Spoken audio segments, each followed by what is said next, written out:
Good morning, everyone. We are here at Apex with the return of our fellow from Addis Ababa, Cheeraz Gormon. Gormon. Yeah. And she only got back last night, so we're going to ask her tough questions before she gets too much of her sense back together. Okay. So the first thing, and good morning. Good morning. Thank you for having me. Our pleasure, of course. So I wanted to ask you why Mike Burrell, who is one of the directors of Paul Art Space, why he thought you were the right person for our program. Mike actually told me that he had been watching the things that I've been posting on social media and the things that I do out in the community in St. Louis, because I'm really involved, was really involved with a lot of the protests that happened after the murder of Michael Brown. And one of my ways to, I guess you can call it a coping mechanism, and another way to keep people informed, was I kept writing status updates. And those status updates were, sometimes they were poems for me to even digest my own emotions around everything, to speak about how I felt about our city and what was going on, and also to use it as a way for people to connect and for them to share their perspectives or their grief and stuff like that. So when he told me, it was because of the things that he'd seen me doing in the community, and also, you know, stressing for artists to step up, for us to be very present at that moment, not only in a way to voice how we were feeling, but as a form of healing. So, because I'm a firm believer that art is necessary in moments like that for us to heal what is actually happening with us and what was happening with our city, and sadly, continues to happen with our city. So, yeah. What was your perception of our program before you went? I actually did not have a perception of it. It was just, I allowed it to be, I just watched the videos and everything. Oh, okay, good. But I attempted not to delve too deep into it because part of my background is, the corporate side of my life is that I'm a brand strategist. I've been in the ad industry now going on 16, 17 years, something like that. Oh, interesting. Yeah, so for me, I will have a tendency to dive very deeply into things, and really just, for me to understand all the bits and pieces of it.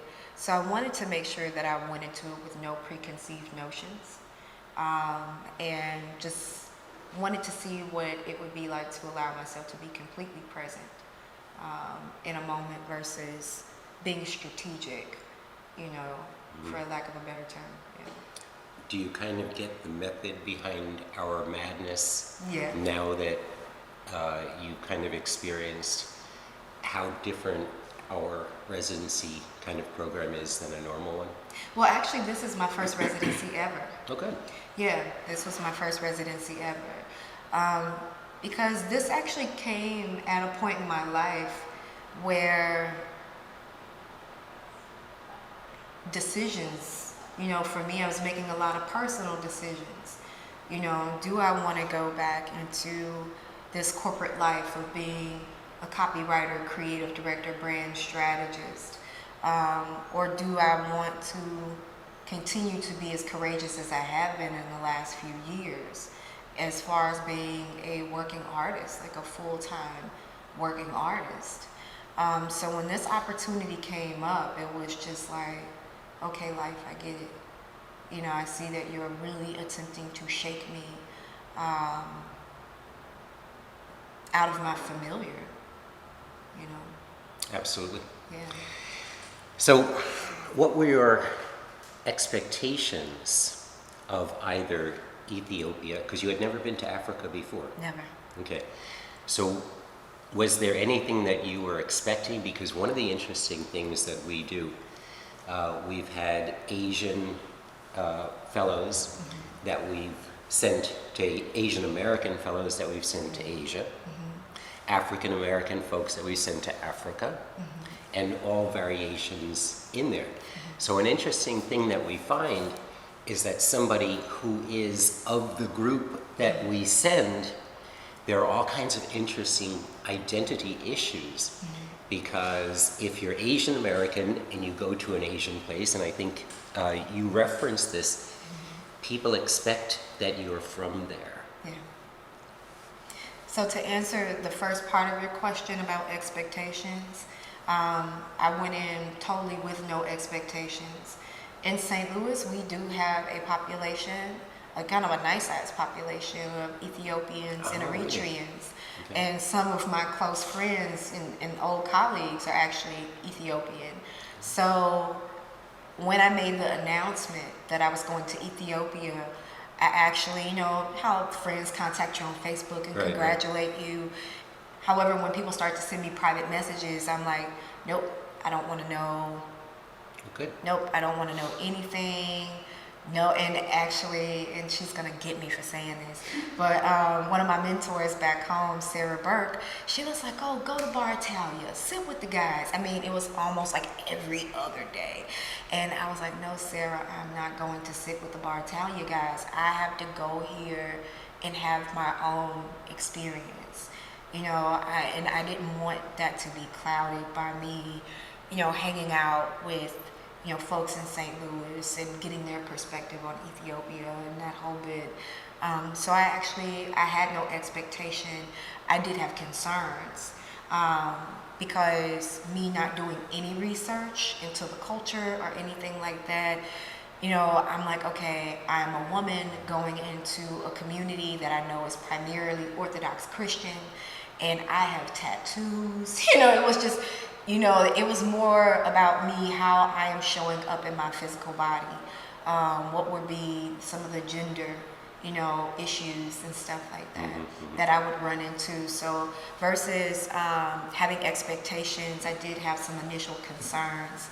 And then the second part of your question about identity, yeah, I had no idea that when I went out into Ethiopia, my first day, I went to Lazo Cafe because it was really just me getting my bearings.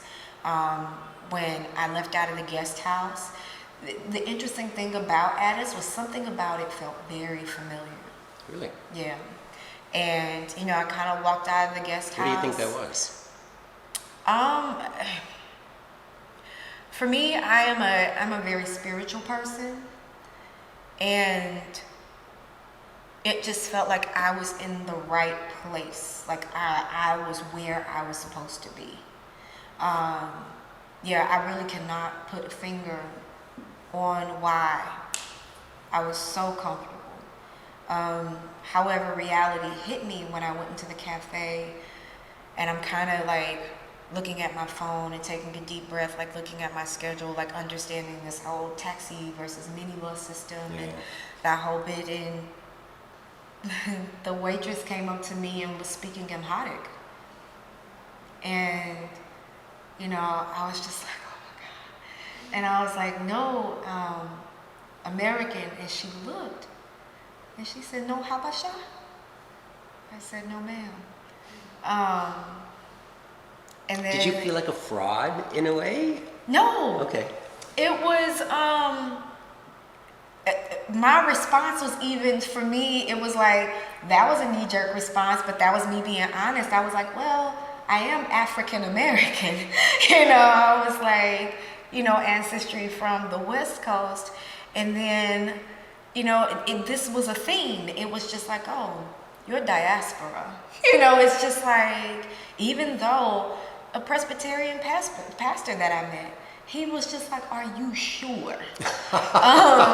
Yeah, because that was the interesting thing for me, because it's like, when I look in the mirror, sometimes I see my father's mom, who was, you know, she was a darker skinned black woman, but we looked exactly alike. From where?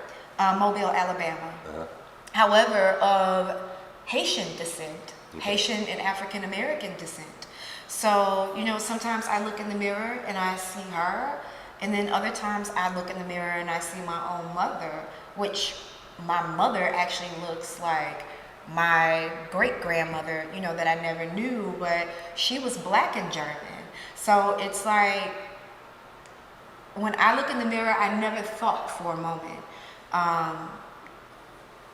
that I would be considered Ethiopian. However, it is interesting on the images that we receive, that gets exported, on who and what an Ethiopian is. What are their facial features and that whole bit. And that was the thing that blew my mind, to see that people who are Ethiopian look just, they're an array. It's just not this medium brown skin, thin nose, long wavy hair, you know, that whole bit. So that totally threw me, because I was like, wow, we get a very narrow slice exported to us on what this beautiful rainbow of people actually look like. Yeah.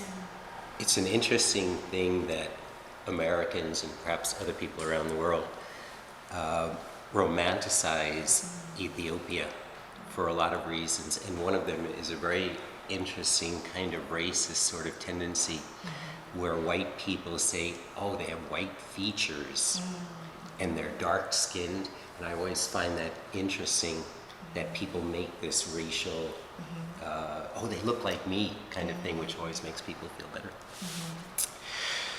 Okay, so give me an example of your feeling out of control. This might sound very simple. Crossing the street. Oh yeah. Never knew that crossing the street would build up that type of anxiety. Because a lot of the roads are new, I found out. Like the road that the guest house was behind is Bole Road. And they said that thing is only about 5 or 6 years old. So even though there are the different the markers for traffic, it's still it's still a very new practice to say, oh, we have to stop at a crosswalk, and that whole bit. So I felt completely out of control. And I'm one of the people where, when I saw how just fast everything was moving, I just stood back. And I was like, wait a second, let me see how people cross the street here. How does the timing work? What does courtesy look like? As far as like the people who were driving, what amount of people have to accumulate until they slow, and that whole bit. So, it might sound strange, but I had to step back for about a good 10 minutes, take a lot of deep breaths, really absorb it in, to have the courage to cross the street. So that was totally a moment of feeling out of control. Just oh my God, this doesn't, even though we have some of the same identifiers, it doesn't work the same way as back home. People do get hit. Thankfully, I didn't see that happen. No, I know, but we have this feeling with taxis in New York that you don't have to put a seatbelt on because taxis don't get into accidents. Yeah, in those kinds of situations, people, it is very dangerous. Yeah. And you tend to think that, yes, there is a way to learn to do it, and there certainly is. Yeah. But it is dangerous. Even though it made me really happy, because I took a moment to really observe how people navigate. Right. And it's a beautiful dance. It's just because the city is growing so rapidly that you have these high rises that are everywhere, and these construction trucks, and people are just smoothly, they'll look, a car's backing up, and they see the car sees them, and it's no problem. They just kind of weave around it, or they'll even put their hand on the car, and then the person will stop. And here in the States, that's a fight. It's just like, and people would scream at each other, oh, don't you see me, and da da da da. But it was just this non-verbal, just kind of flow of what to me looked completely dangerous. But by the end of my second week, I'm doing the same thing. So the level of anger that we feel in the U.S., just on the sidewalk, driving, as you say, did you feel that there? No. Yeah.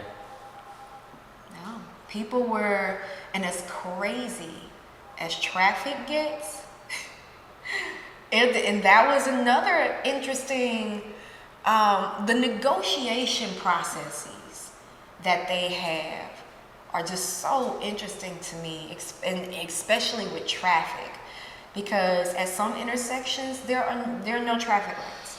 So there's this flow where it's like, okay, we're going to go and you all are going to stop. Let's just, agree on that right now. Right. So then it flows, but then when a car sees a way to get through, it goes through. Then that gives, traffic the permission to, go the other way. But yeah, no anger. Only time I actually saw like an angry outburst as far as traffic is when somebody like hit each other. And then it wasn't even like kind of like a brutal thing. It was like a bump. And then it was just like, oh, and then they got out. And I'm wondering, I'm like, was it just that all because, hey, I got someplace to be and now I got to kind of deal with this and that whole bit. But even those interactions were like peaceful resolves. When I saw that, it was just kind of like, oh, So I'm kind of going all over here just as you're talking. Okay. So would we attribute this to an economic thing, to a cultural thing? Why do you think there's less that sense of anger? I mean, because we have, the U.S. is like a crazy place that way.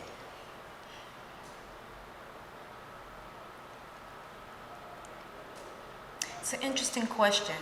So I'll address it in two parts, since you asked the cultural and the economic piece. Yeah.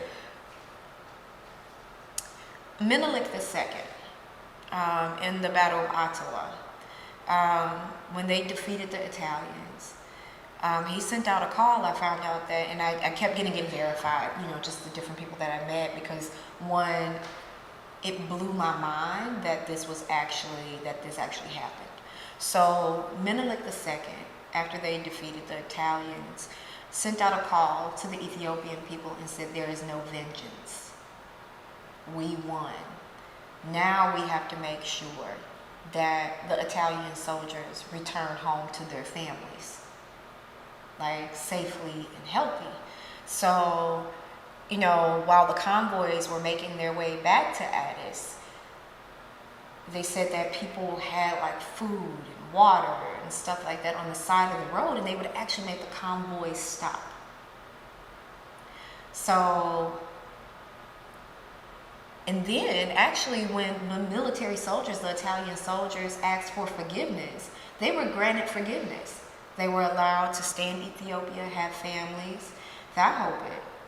And then we fast forward to the same occurrence happening under Emperor Haile Selassie. And he issued out the same call after the defeat of the Italians and the end of the occupation, and said there is no vengeance. So there is a cultural thread. From what I found out, there is a cultural thread of forgiveness. And I met with a gentleman by the name of Dr. Dejifa, who is the head of Hope for Children. He's the executive director. That man has a beautiful story. However, I didn't expect for him to get as intimate as he did with me on a particular story, because I visited him after my trip to the Red Terror Museum, which was about the Derg period. And it was just kind of like this really beautiful movie-like moment, because, start raining and this lightning crashed and all the electricity went out. So we're in his office, and at that moment, he was like, is there anything else you would like to know about me? And, you know, I told him, you know, I just came from the Red Terror Museum, and I'm still really bothered by that experience, because it did. It actually, I started to see the people of Ethiopia in a different way, with that, you know, historical and cultural context of what they endured. And, you know, I won't tell too much of the story, because he did tell me certain things in confidence and just vulnerability, you know, and he was just like, you know what, Ethiopians have a way of forgiving and forgetting. So for me, those were two connections. It's like, so we have Menelik II and Haile Selassie really saying, look, there's no vengeance. These people are defeated. There's no need for us to have anger towards them or whatever else. And then here it is, I'm sitting across from a man who lived through probably one of the most terrible eras that any people could live through. And him saying the way that he has gotten to where he's gotten is that, you know, culturally there's a thing about forgiving and forgetting. And then the second cultural piece is what I would like to refer to is the centering of God in their society. And that's regardless of whoever you worship. The thing that I loved about Addis was just seeing everybody having that freedom to worship and to be. I didn't see any arguments popping off between, you know, a Christian or a Muslim or somebody of a different ethnic group beefing with, you know, somebody, you know, over religious things. Actually, I didn't see anybody beefing with anybody the whole time I was there. You know, take that back. I was in Piazza and two men got into it over something. But even to see the strategy on how the people moved in, and we're like, this, you all, let's talk this out. You know, and that was just like, whoa, you know. So I digress for a moment, but the centering of God, you know, in that, and I don't know if it was because I was there during the holy season or, you know, fasting season or what, but to see young people who, if you just pick them up from out of Addis and put them in New York, they will look totally like they're where they're supposed to be, based on how they're dressed, the way their hair is cut, everything, right? To see those young people stopping before churches and, you know, crossing themselves and bowing and then being very present in that moment. And I'm talking like teenagers, like ones who would normally probably be just buck wild, but seeing that. So those are the two cultural pieces that I examined, that I'm like, maybe this is the reason why you don't have a lot of anger and stuff going off. Just the historical piece of forgiveness, and also the centering of God, whatever God you worship. And then, you know, I don't know how much the economic piece plays into it. I think from what I have witnessed is that the economic piece is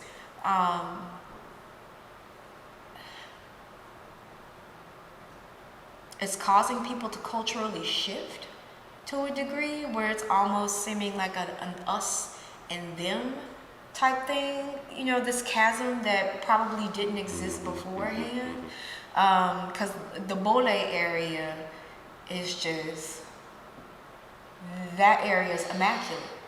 And just to have found out 6 years ago that was all dirt road, and they were like, yeah, it was a jazz club, you know, that was in that area. And to see like these high rises and these like neon flashing lights at night, and that whole bit, it's just like, wow, that, you know, that is some amazing growth. And, you know, I wonder what type of dissonance that's creating, you know, for the people, because it's an interesting juxtaposition where you still kind of have like the shack kind of like storefronts and everything like that, and this bustling, you know, amongst these, you know, buildings and stuff like that. And I've never been to Dubai, but a young man who I met up with was like, yeah, this whole center of Bole looks like they took it out of part of Dubai.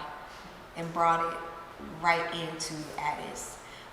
So I think the economic piece is creating kind of this gulf where people are kind of having on airs, if you will. Overcompensation. Yeah, I wonder if that's, it was hard to really tell. It was hard to really tell. But that's just the bit of the sense that I got, is that the economic piece is starting almost a kind of us and them, or those people, those types of Ethiopians. An interesting thing that I found largely in the African continent is the sense of forgiveness and getting along with people. In Tanzania, where we did a project, we saw Christians and Muslims intermarrying, and everybody got along really well, which was interesting because I had been in the Arab Peninsula not long before, and there was totally the opposite situation. Similarly, in South Africa, when Mandela, I was there just before he died, and the fear in the white population that the black population would do to the white population what the white population did to the black population didn't happen at all. So the fact that people can be so measured in their response and so humanitarian is a great thing, and it's great that it's continental. But then we go to the LBGT situation, which is such a level of intolerance, which largely is as a result of the increase in religion. That is an interesting, I'm glad you brought that up, because I had two interesting situations happen in Addis. I stopped at this restaurant in the Bole area, because I just came from one of the churches. And, once again, I go to a restaurant and they start speaking to me, and I was like, oh no, I'm American. You know, pin or something. Yeah. And then, pardon me, the young man who was my waiter, he was like, oh, you're American, can I talk to you? And I was like, yeah. And he was like, are you Christian? And I was like, well, I grew up Roman Catholic, but, my parents really allowed me, just to do my own thing. Like, my godmother was a non-denominational pastor. Like, and even though I found out as I got older that this was a really rare situation, but my godmother's church, it was really all women in the pulpit.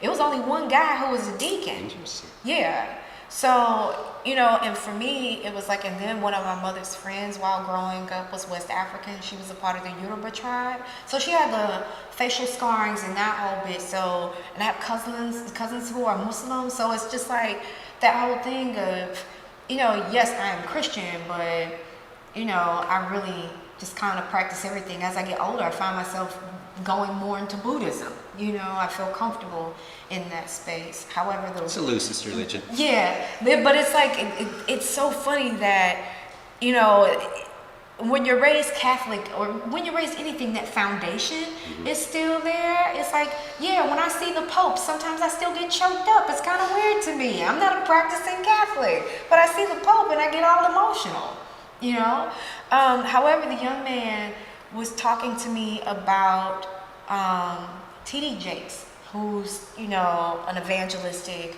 pastor here based out of Dallas. And I've been to his church a couple of times because I used to teach advertising down in Dallas during the summer. So he talked about the confusion that a lot of American pastors, because the beautiful and fascinating thing in Ethiopia is everybody has a satellite dish on their house. I do not care what quality of house you have a satellite dish. So our pastors, our television shows, all of this is being beamed right into people's homes. So, he was like, we're really confused by the message that he's sending, because there's a film director named Tyler Perry. his girlfriend's Ethiopian, and they have a son together. And, you know, and it's like, well, Tyler Perry, his, you know, girlfriend's Ethiopian, they're not married, and they have a child out of wedlock, but T.D. Jakes holds him up as like this example Christian, and it was just like, Wow. oh my God, you know, like him just giving this all to me, and I'm kind of sitting there like,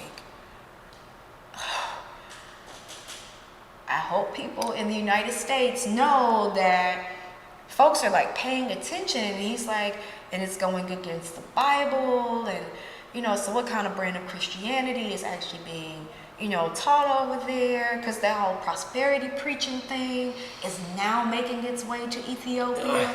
That was a really freaky thing for me to see, like this billboard of this pastor, like looking like, you know, that was just like, no. So yeah, it freaked me out when I saw that. So that was the one situation that happened. The second situation that happened that had me like, whew.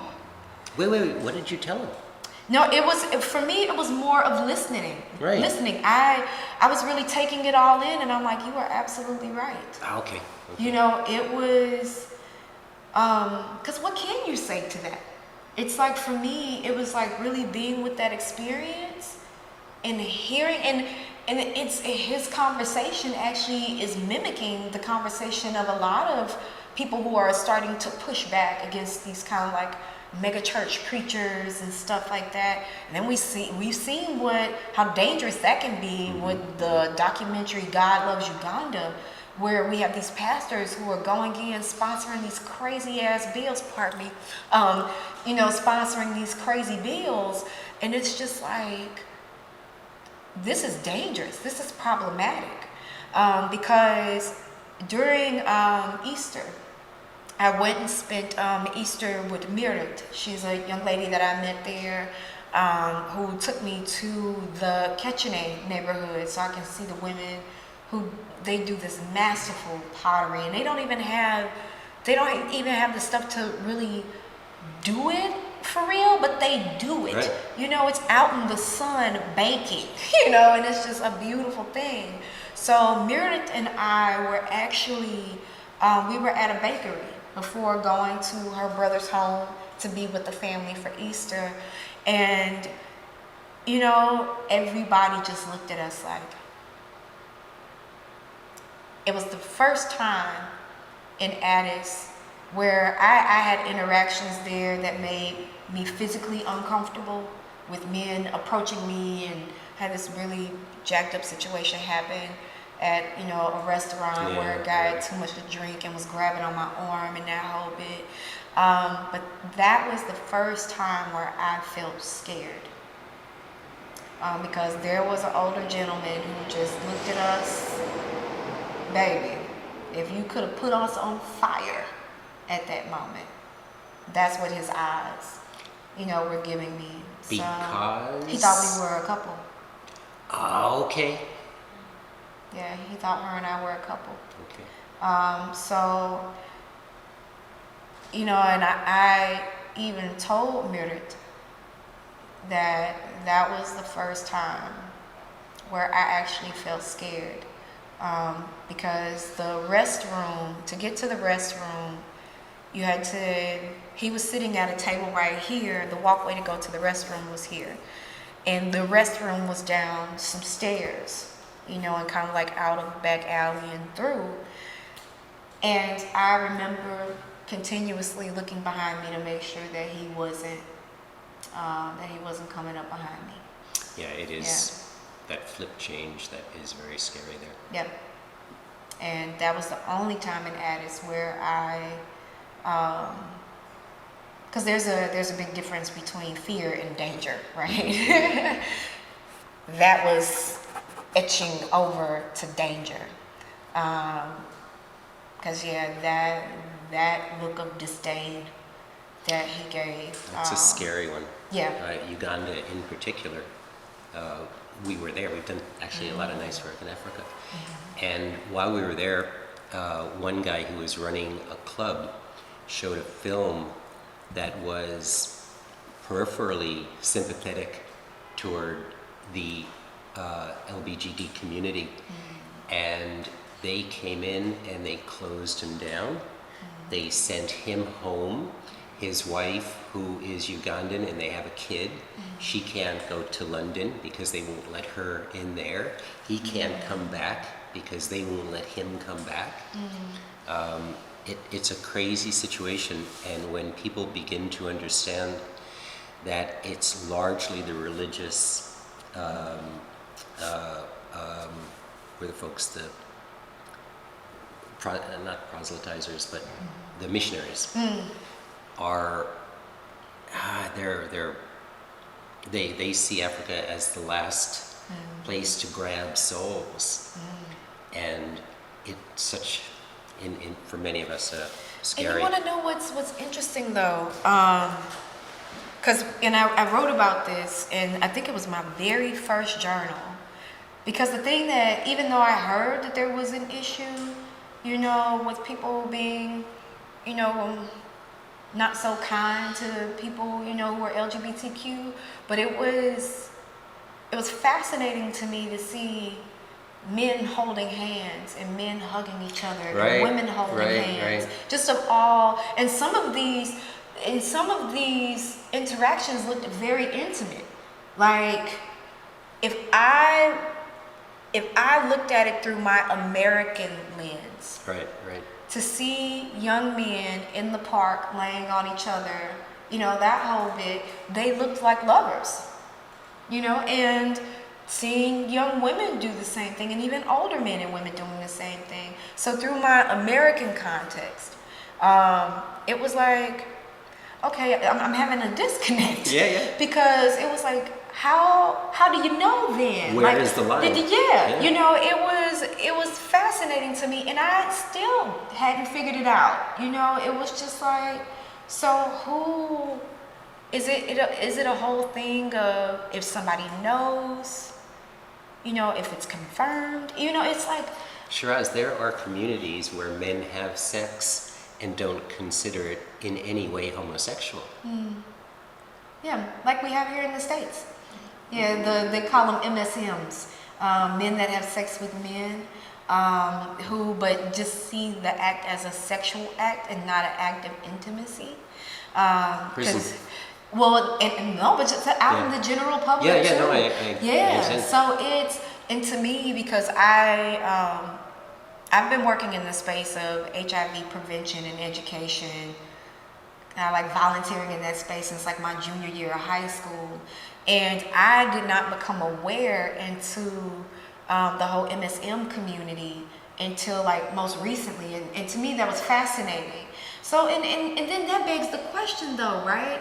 Like, how much of this is cultural, and how much of this are we being totally prudish and insensitive about things that are very ancient, practices that are very ancient? Have we perverted? Quite honestly, in my opinion, I think we have perverted just intimate acts, to say that, oh no, that's a dirty thing and you shouldn't do that, and we want to label things, and then in order to for me to persecute people. So it's still, humans are just fascinating to me. Fascinating, confusing, brilliant. It's just, and I think that's the thing that Ethiopia showed me. It's just that we are so similar, and it's all about what we are choosing to give that attention to, who we are choosing to harm. Why are we choosing to hate certain things? Why are we choosing to love or not love? And like that whole thing of the stratification that I'm seeing right now, that the whole economic thing is bringing into play, this kind of us and them type thing. Like, why are we putting on airs? What does it solve? What do we really get out of it? So I'm kind of concerned about that mix of the religious coming in and kind of preaching this kind of prosperity gospel. You're blessed because you have money type situation, and then this growing economy of young, brilliant people who are starting their own businesses, and the government is starting to have its infrastructure to support that. What is that going to do to Ethiopia culturally? This culture that has been, just communal. And the other beautiful thing that I saw, but that was hard for me,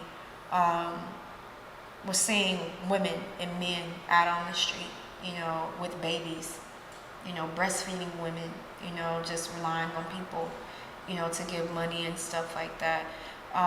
But people tend to be more sympathetic. Yeah, there. that was the thing that was fascinating to me, the care. There was a young child, probably about the age of probably about 2 or 3, and the mother was just sitting down on the ground, and the baby's just on the sidewalk, like walking, and everybody was going by and touching the baby's head and hugging the baby. And I was like, see, regardless of what our condition is, right, and what we're experiencing, love is still very present there. This is a unique thing in Africa, though. The sense of the community family. Yeah. I haven't seen it elsewhere with that degree of depth.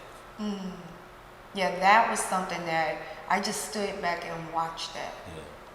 Because I was like, there is no, when I lived in Chicago, people would try and walk as fast as possible when they saw scenes like that, or just kind of, smugly look at people.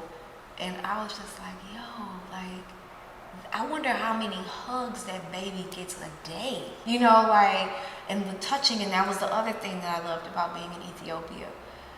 People still, strangers will hug each other's children and touch each other's children and stuff like that. I was in the grocery store, and this baby, mother was holding the baby, it was just like, and I was like, is it okay if I touch your child? And she looked at me like, is it okay? Like, kind of question is that, And I was just playing with the baby, and we were having fun together. And it was just like, I miss, I don't interact with children outside of my own family and friend circle that intimately.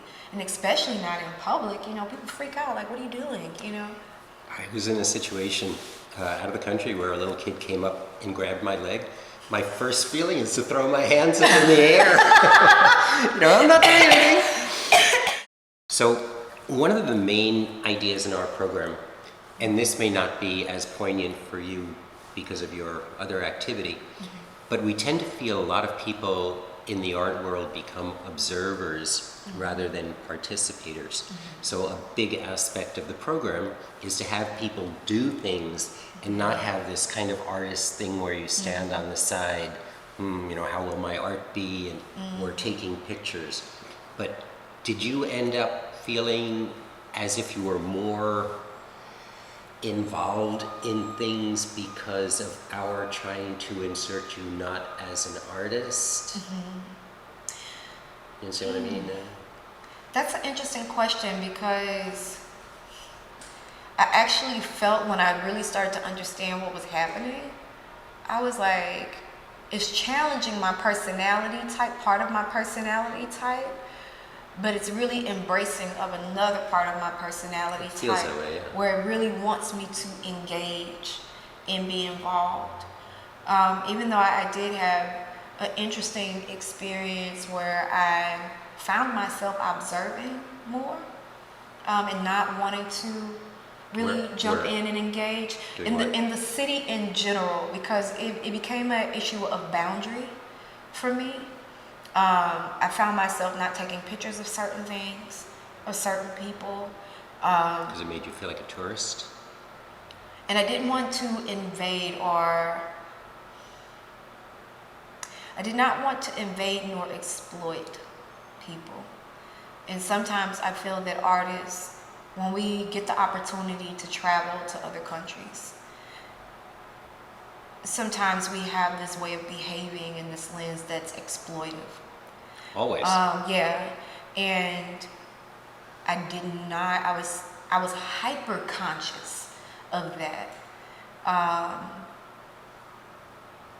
Yeah, I was hyper conscious of it. It really hit me on how hyper conscious I'd become in that regard when there was this like row of thriving businesses on Bole, like headed towards Mescal Square. I mean, like a traditional injera spot, a coffee shop, and another place that they serve like burgers and stuff like that. And I want to say about 3 or 4 days before I left, gone, right? Like knocked down. And it was such a beautiful and sad scene because here it is. The sun is hitting the walls and you can see all these brilliant colors that were hidden away, from everybody unless you were inside of that particular restaurant.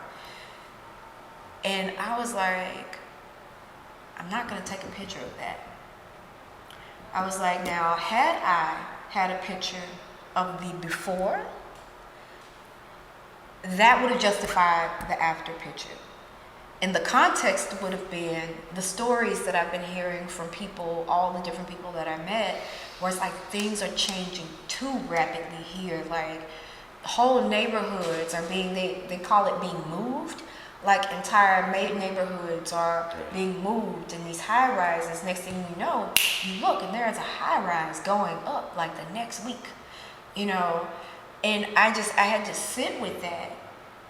And I was like, I'm not going to take a picture of that because the proper context is it didn't precede that. Mm-hmm. So it's like, and yes, I feel as though that I have a trustworthy voice, but I never want to run into a situation where somebody is just like, well, why did you choose to show that about Ethiopia?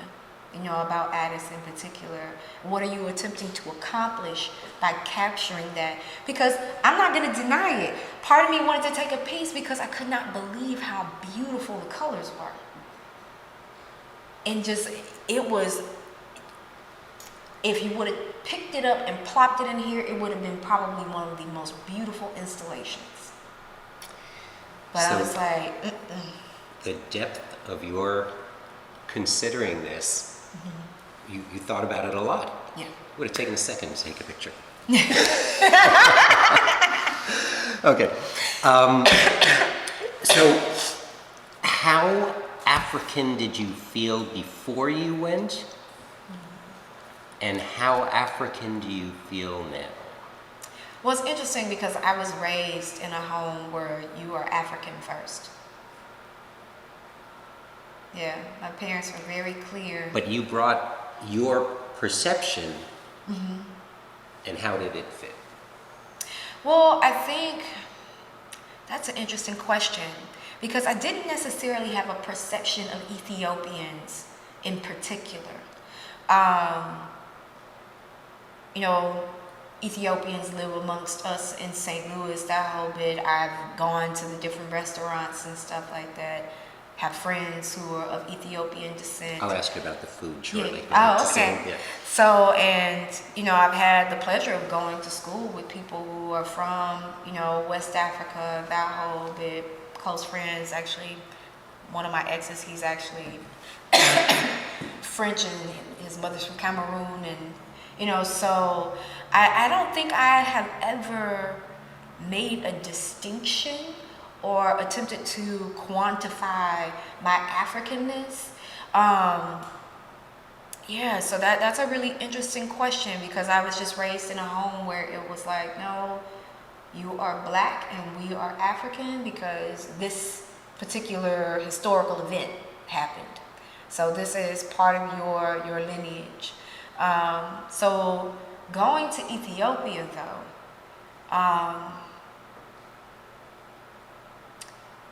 it was interesting because I heard people refer to other Africans as the Africans. And, I actually stopped a young woman in conversation when she was like, yeah, and the Africans. And I was like, you do know we are in Africa, right? It was one of those, it was a very comfortable. I ended up in a couple of conversations where it was just, let's talk about the diaspora. Let's go there. And she paused. And she was like, well, you know what I mean? I was like, no, I don't. Like, help me with what you just said. Because for me, that was off-putting, that you have othered Africans, even though you're on the same continent. Like, what are you getting at with that? And that actually gave me another perspective that I found out with Ethiopian culture, is this kind of othering themselves from other African nations. And I'm not judging it.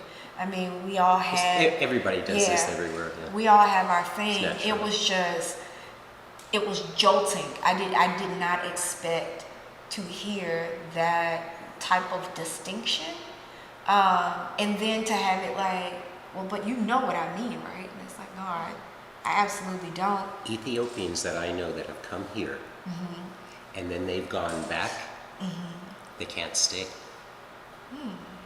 The change of the otherness that they've done to themselves, as you were saying, people can switch really quickly.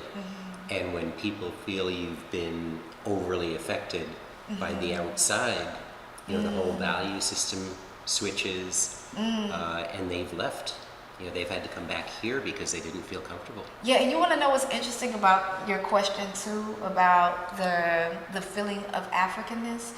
When I worked in the kitchen at Ask Me Gallery,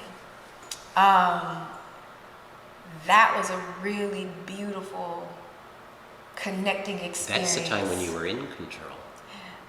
Not really. No? Oh, no. Oh, I felt going at into the end. it's after a while, Yeah. but going into somebody else's kitchen. Oh, yeah. Woo, that's sacred space, and especially at a restaurant with a reputation. But the women were actually looking at me like, does she know us? Does she know our food? And I stood back and I observed, and the most intimidating thing was making injera. Because I take the cultural staples I truly take seriously. And I almost told the chef, like, no, but she was like, oh, you're first there. And I was like, word? Like, you are really going to have me do this? And the first 3, I messed up.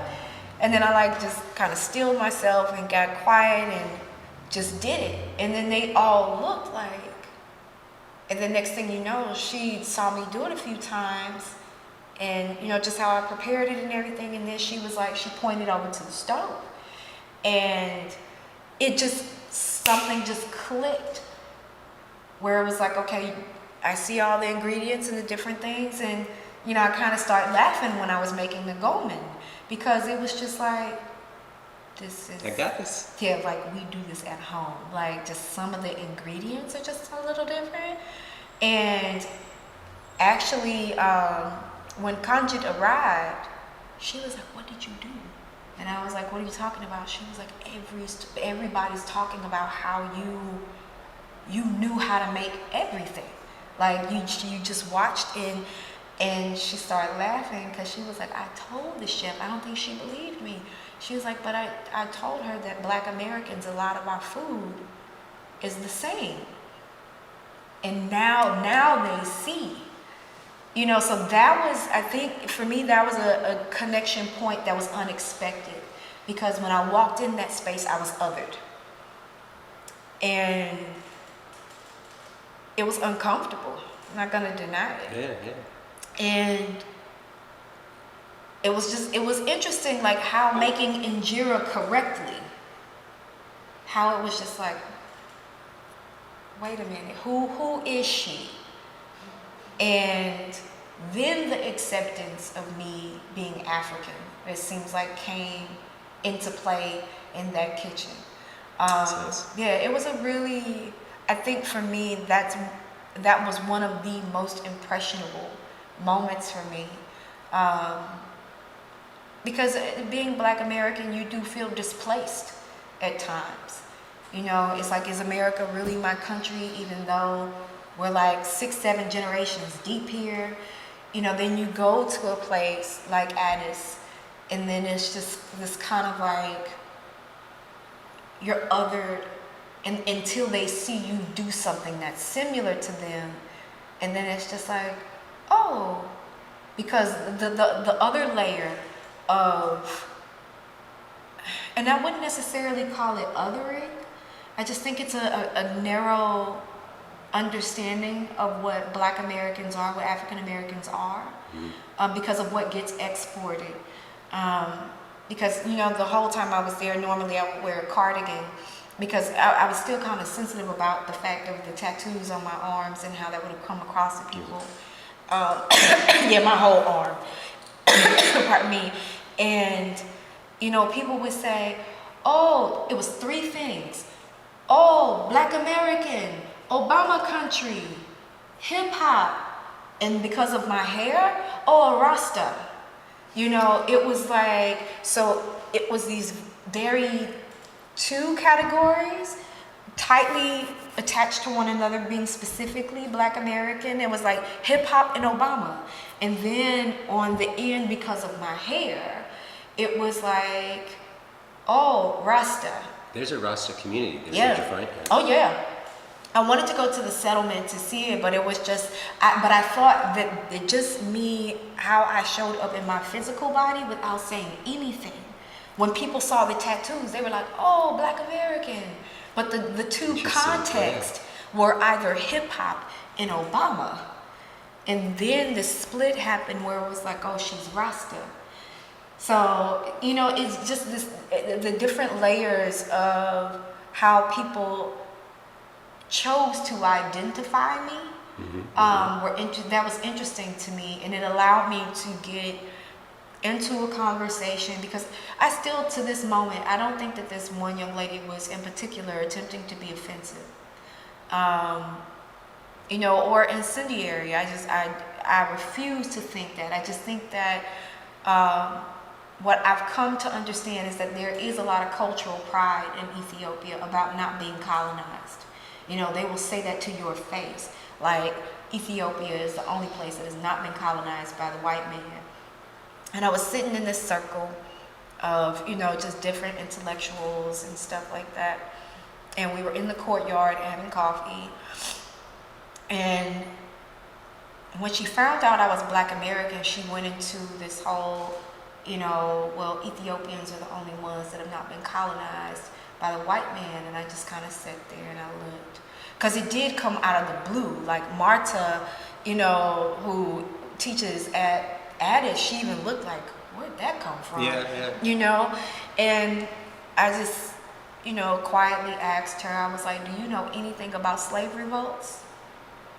Do you know anything about Tulsa, Oklahoma, or Rosewood, or about the small town that the author Zora Neale Hurston is from in Florida? And she just kind of looked at me. And I was like, well, I don't know what your historical understanding of Black Americans, of African Americans, I don't know what it is.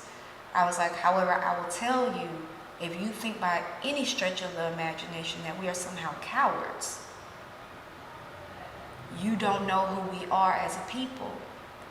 And I was like, if any indication that you do want to know who we are as a people, and just how far we have come and the influence that we have, why are your young people dressing like our young people?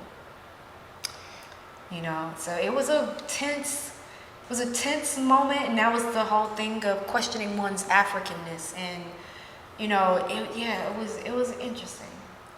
The interesting thing is that the white man is colonizing Ethiopia now. Because all of the high rises, all of the businesses, it's just coming in the other way.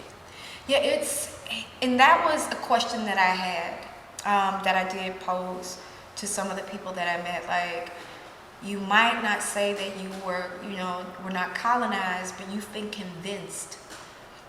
And what's the difference? You know, is it a matter of not having been physically conquered by force,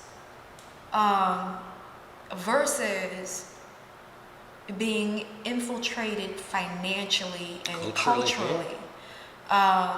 So yeah, it's still interesting to me, because I've met with people who admitted that yes, Because they have colorism. What do we think colorism is attached to? That's attached to white supremacy. So the whole cultural, historical narrative of never being colonized, yeah, I get it. It's a pride piece, right? However, when you have colorism, I'm like, can you not see what that's attached to?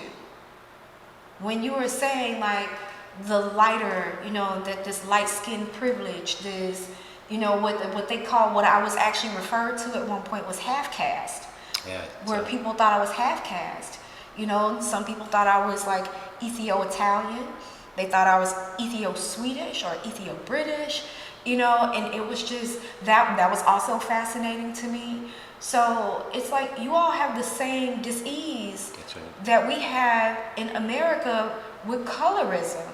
So yeah, it's interesting, and I'm still grappling with that because it's human nature. Yeah, but I think the interaction that I had was so like, ooh, like, good for you. Oh, that came out of nowhere, but I saw it as a teachable moment. Yeah. It was like, maybe you need to read these books and see these documentaries and peep this artist's work, just so you can start having a better understanding, because I don't want you to end up in a conversation with somebody where they might not be as kind and say something to you.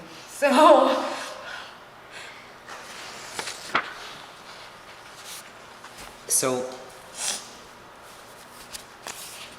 we're going along. Oh, sorry. No, I don't. Oh.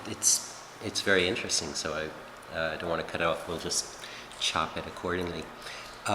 So generally, we talk to people about the evolution of their being there, of being here or wherever somebody goes on the fellowship. The first week, it's kind of like, what am I doing here? Why am I here? I was fine at home, and what am I doing? The second week, you begin to get familiarity. You know where to get breakfast. You begin to see familiar faces. The third week, it's like, hey, I'm Ethiopian. And then the fourth week, it's like, oh my God, I'm going home. Give me a sense of the landscape of that feeling while you were there.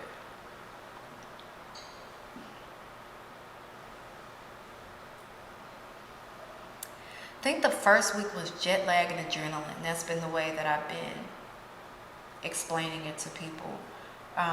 Jet lag and adrenaline. Like I said, the first day coming out of the guest house, something about it was very familiar. Then reality set in when, speaking Amharic, not speaking the language and learning the minibus system and that whole bit. The second week for me was definitely like, oh my God, what am I doing here? Okay. And a part of it was, I did go back into this analytical side of myself of what am I supposed to be getting out of these experiences? What do they want me to take away? What do they want me to report back? It was one of the most unexpected, challenging parts of this for me was the journals, because it takes me a long time to write. I'm one of those writers where I have to sit with all these different experiences in order for a thread, some sort of thread to come through. And it was a lot to sit with. Addis is actually really, my second week, you want to talk about overwhelmed. Because it was just like cars and, some of the interactions, sadly enough, that I had. And I think that's part of the other flip side of mistaken identity, right? Is people think that you're something, so they're trying to treat you a certain way, and then it's like you gotta flip that switch, and they're like, "Oh shit, she's American," like, "Ooh, sorry," didn't mean to be grabbing on you like that, But the second week was definitely like. Then the third week was just kind of like, "Oh my God, I'm in Lalabella," and that. You want to talk about just being quiet, because I could not believe the stuff that I was seeing. Couldn't believe it. And couldn't believe that I was experiencing it. I got lucky. My tour guide was actually a deacon. And he was blood relatives with the priest at Asherton Nottingham. So here it is. I think that's actually a very closed system that way. Yeah. You know, that they keep it very tight. Yeah. That way, yeah. And here it is, I'm sitting in this church on top of this mountain, and it's just the guide, me, and the priest. And they're reading to me in Giz and translating it.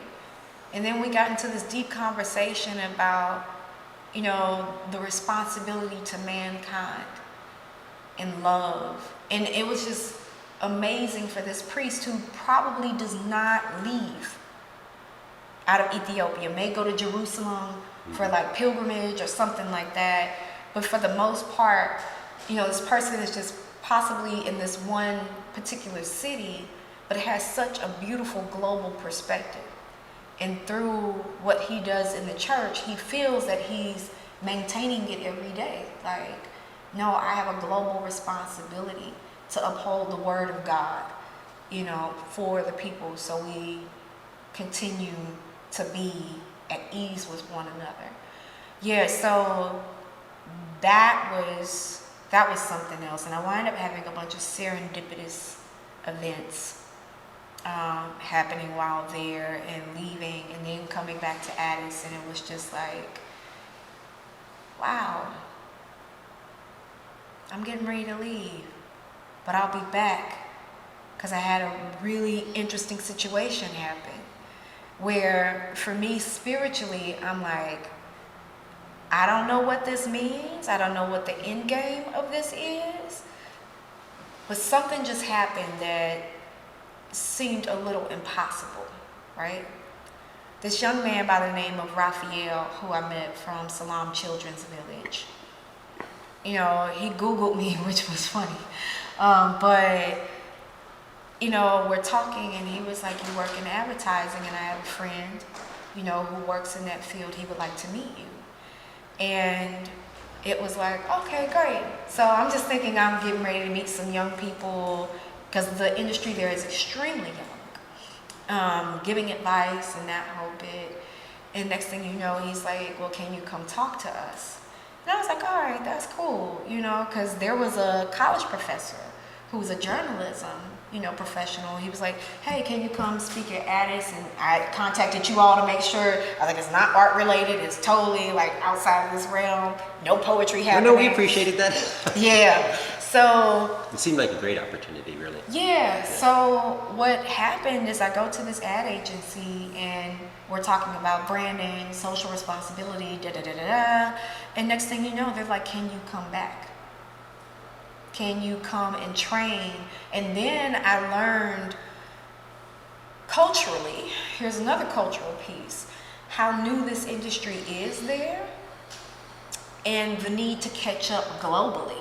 Mm-hmm. So it's, yeah, Ethiopia is really fascinating because they're in their infancy in certain things, but they're it's actually something you could do. Yeah, and it's very ancient at some points. And it was, and I think the thing in my last week that I was actually grappling with, where I was like spiritually, then some sort of connection came, because it was like, okay, Apex brought me here for a reason. And I felt like part of that reason was to give back. And I was like, you know, so what did that look like? Did I give back in my conversation? Did people have a better understanding of, you know, who I am, what Black America is, and, you know, just, you know, because I kind of felt like that was one of my purposes for being there, because I kept ending up in situations where it happens. We got, yeah, more in depth into those conversations. And it was just like, okay, what am I supposed to give? And it was just like, so this has come up where it's like, okay, you're going to give in this capacity too. You know, so it was interesting, but I can't deny it. It was like I was ready to come home, because it still is a lot to sit with. I really feel like it's a dream. One of the things that I noticed that culturally that I've taken back already. I went and got coffee, like after I called you, and I went and got coffee, and I just sat on the front stairs, just sat outside and ate my croissant and was just drinking my coffee and was kind of looking around, waving at people and that whole bit. And when I came in, I was like, that was different. Because normally I don't sit. I don't, you know? And I was like, that just happened. I really just sat down, enjoyed my food, and just looked at people. So I'm wondering what else is going to pop out. You will experience having been there when you get home. Because all of these things you think about, you digest them, you put perspective to them. I think you've gotten what we want you to get. I don't think people cannot do that because it's kind of that passive situation. And by our keeping people out of the art world, we avoid that universal language that makes everybody feel comfortable in an unfortunate way, because you alluded to it earlier, that artists have a tendency of traveling and bringing their own culture and being like a bull about it. And this came about largely because I saw it, and myself included. We were traveling around the world, going to art things, and never going anywhere. We'd go with the group. If we went to a biennial, we'd go back to the same restaurant after 2 years. And it just seemed like such a waste of time, money, energy, that those kinds of things tend to isolate people rather than integrate. So I think you did a great job. Yeah, thank you. You know that Lucy wasn't real. No, I mean what you saw. Yeah. They weren't the real bones. Yeah. Okay. Yeah. Now, everybody generally wants to go back to where they've been. One of the things that our program is like moving to a new city rather than being that tourist. So you make a connection with a city, and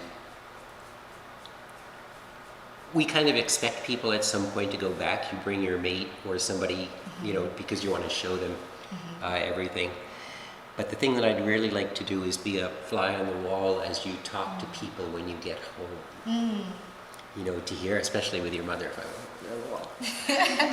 were, because it sounds like you've had a lot of great experience. I did want to talk to you about food and such, but we've been going almost an hour and a half, so I'm going to end it because Ryan has all of his editing to do, so if we just give him more. But do you have any questions from us about anything? Not that we would expect you to, but yeah, it's like, what would you all like to see next? It's like, because you all gave me something at a point in my life that it's like, okay, what do I give back to Addis? I mean, what do I give back to Apex? You know, for sending me to Addis and those different journeys that you all put me on. Because the big question I keep getting asked is like, you know, are you going to do, you know, something at Apex? And, you know, are you going to write some things? And are you going to, and it's just like, I don't know what I'm going to do like afterwards, and what will be in conjunction with Apex. So yeah, because there were several phases that I went through during this trip. Some very personal, because I had realized just how toxic America has been for me as a Black woman. Going to Addis. That's painful to admit. This country has been toxic for me. Just I had one day where I allowed myself just to sit down and cry when I realized that I'm not looking over my back. I had received a text from a friend talking about another police-involved shooting, or that we gotta go hit the streets to go protest. Yeah.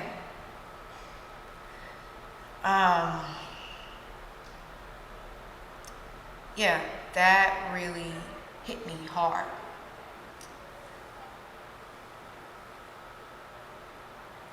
And it made me think about all of my friends and family back home, just on how toxic this place can be for Black people, especially after, the riots and, just everything that we've been enduring over the last, intensely, because it's always been going on. How intensely we've been enduring things. Because one of the things that I did do, because part of me grieving Prince, because I tell people that hit me hard. Because he meant a lot to me in my childhood, as far as like ideas on sex and sexuality, music, even art.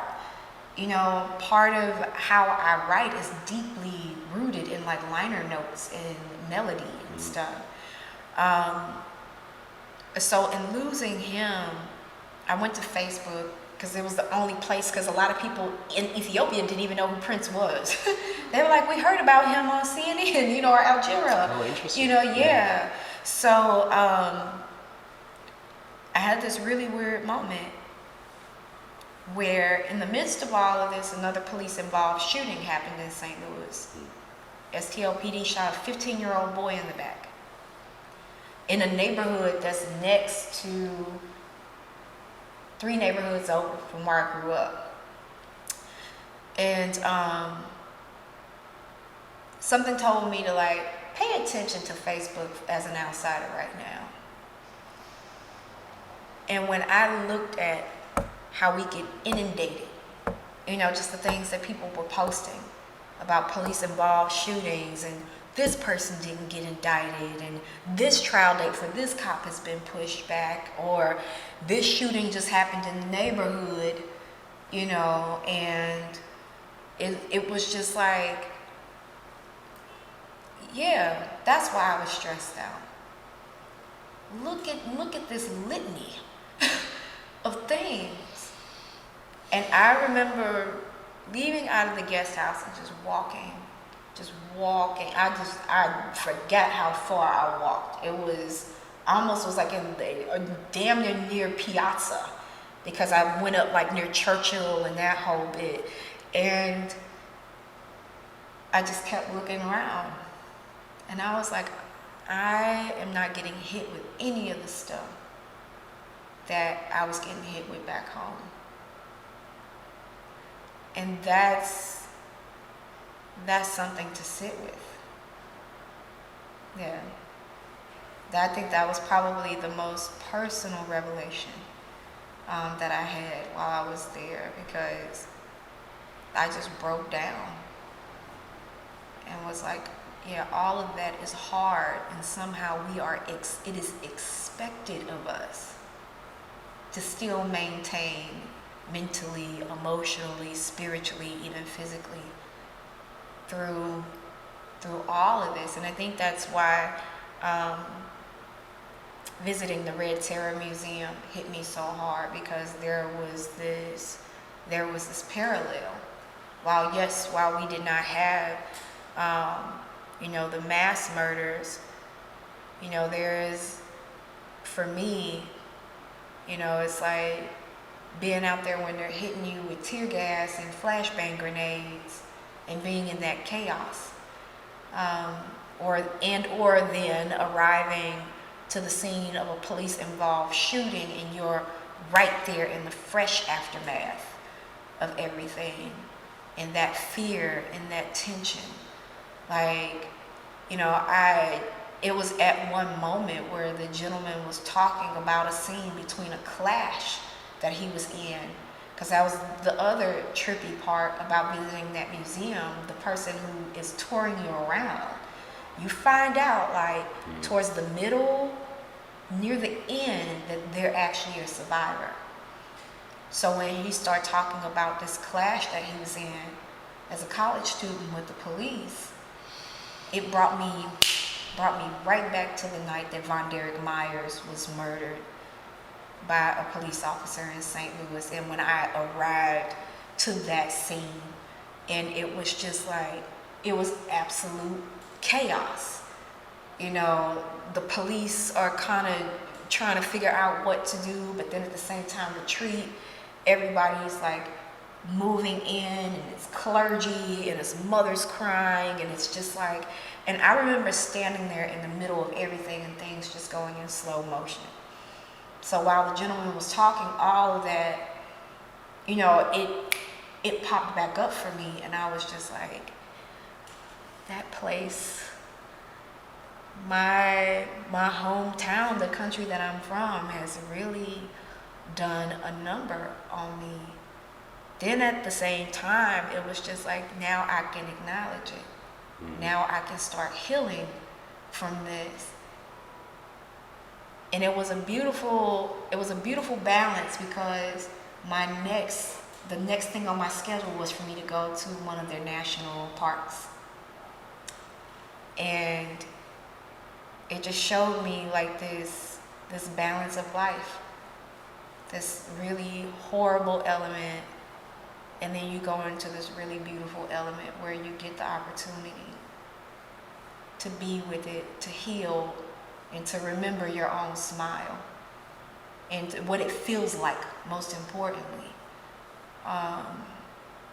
and to just be, and not to be concerned about the safety of your physical body, or attempting to distance yourself.